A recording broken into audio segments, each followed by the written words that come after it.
Where are we at? Arcane Keep stage 19 with a cost of 14 energy. We'll get straight underway.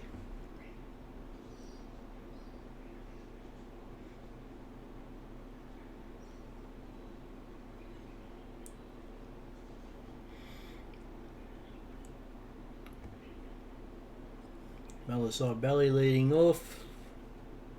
Go spawn then, and then our 3 nukers.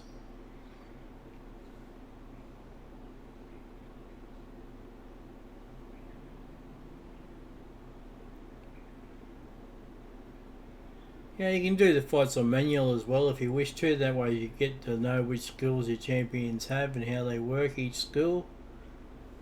But once you find you know what you're doing, you can just go into auto. It saves a bit of time. Once you have your team set up with your champions which you use in your team. I always like to lead off with speed or an attack champion. You know, it gives the additional bonuses to the rest of the team.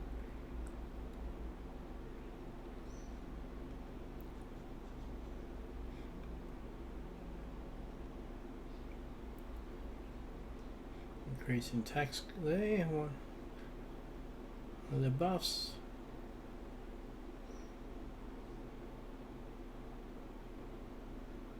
We just lost Cold Heart, but it's okay. We won't have a problem still to win the fight.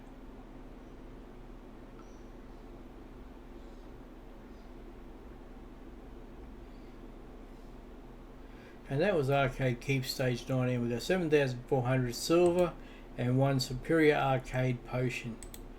Okay, thank you guys, and we'll see you on the next one.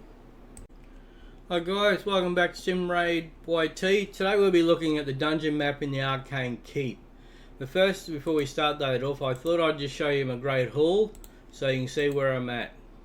Yeah, I'm only a low level to mid, getting closer to the mid level in the game, so my Great Hall is starting to increase in levels, but the most important is to work on accuracy. Now the reason I have the 10-10 down here on the Void Champions is I mostly have Void Champions in my team, so I worked on them first to get them up higher, to give them more accuracy, and I'm working on crit damage as well for them. Okay, so we'll go down into the dungeon, into the Arcane Keep. We'll have a look at this here, what it says for the boss guide. As you can see, he's got his Wind Slash, attacks all enemies, inflicts 50% less damage. Last Stand, places 60% increased defense buff, a 30% increased speed on himself, and Almighty immune passive as well, immune to stun, freeze, sleep, provoke, block, active skills, block, passive skills, fear, true fear, petrification, debuffs, also immune to HP exchange effects, HP balancing effects, and cooling down increasing effects. So he's also placed a 30% increased speed and a 60% increased defense on himself. He has 2 minions to help him out. The minions are the side little champions he has. The left one places a 50% decreased attack debuff on your team, and the right one removes all buffs from your champions. So you really want to take them out first as quickly as possible so they're not affecting your boss. Then to defeat this boss, you will need champions that place buffs on allies. Any buffs will do as long as your team can be buffed. So we'll have a look what champions I'm going to use here. We'll go back into the champion section. So I'm going to have Meliside Belly really to start off because she has an additional 24% speed for the team. So that gives extra speed. The idea of the speed is to make it so you can take more turns and have your turns before the enemy does, so you got more chance of killing them before you take damage yourself or dying.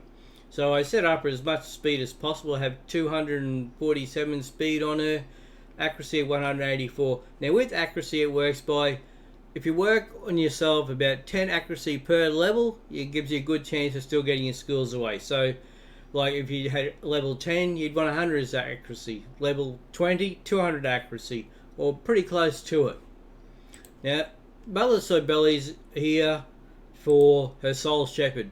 Places a revive on death buff, 60% increased defense buff on allies for 2 turns. So if you have champions who die, she can bring them back. That's the idea of bringing her in the team with her additional speed and her uncanny transfer. What this is is you have a champion which is low in health. You can transfer Mother Cybele's health across to that champion, and then puts a block buff on Mother Cybele to take any damage, so she can re-heal herself to give herself some energy back, health back. The masteries, we won't go too much into it, but as you can see, this is how I set up in offense and defense here. Next champion will be Solus. Now Solus, I've set him up as a nuker. So you can see here is his masteries, you know. He has to do a lot of damage and a bit of defense for himself. I can go in and show you all these step by step, but you know, you're able to look in your own section as to what each one of these is by just highlighting over them. And you can see what I've chosen. His skills, it's just so much, it's power just to do damage. Now I have him blocked, he's booked out as well to give him the additional damage and the buff chances. His artifacts, as you can see, I've got him on crit damage 156. Over time, as I still keep getting better and better gear, you just swap over, put different gear until you're at the stage where you have your sets, and then you can set them in what sets you want to run them in. Accuracy, I have him at 200, so he should be pretty good to level 20. With speed, we've got quite a bit of speed on him to take turns, so he's at 180, 191 in speed. What other champion we're going to use here? Well, we're going to use Ghostborn because she has skills of attacks all enemies, has a 75% chance of placing a 60% decreased defense buff for 2 turns. This debuff cannot be resisted, so that means automatically whatever happens, it will work on those champions, which then helps with my nukers to give them extra damage because they got the defense buff on there and increasing the attack on your own champions. That's the major skill of her. Artifacts, as you can see, I haven't got it really booked out yet, but I've got a lot of speed, so that'll make it that she'll go after Mother Cybele and she'll be go before my nuker. So having the extra speed, she goes ahead of the nukers, which gives them, then they'll have the defense buffs up and the extra attacks buff on themselves. Accuracy, not so much, I don't need it because as you remember, that skill, it's automatically places 100%. You know, they don't get buffed. Can't be resisted. Masteries, where you can see here I've got in some offense and defense. Our other nukers on the team will be Cold Heart. Here's her masteries in offense and a bit of support for herself. You know, this just gives the extra accuracy through these ones here.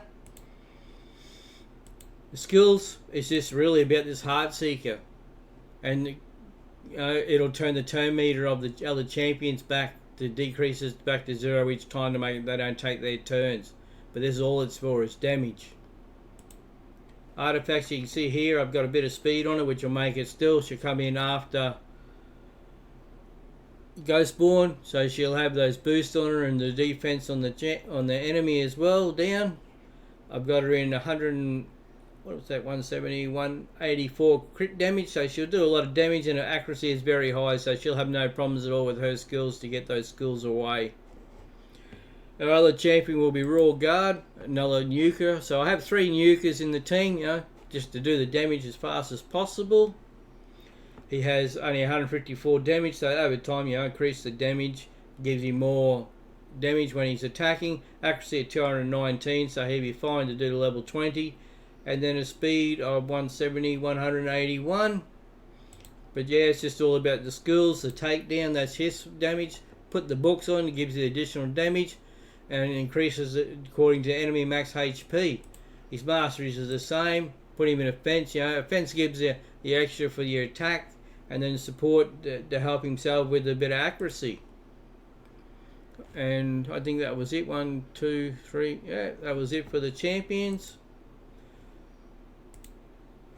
So yeah, that's where we're at. We'll be doing the Arcane Keep.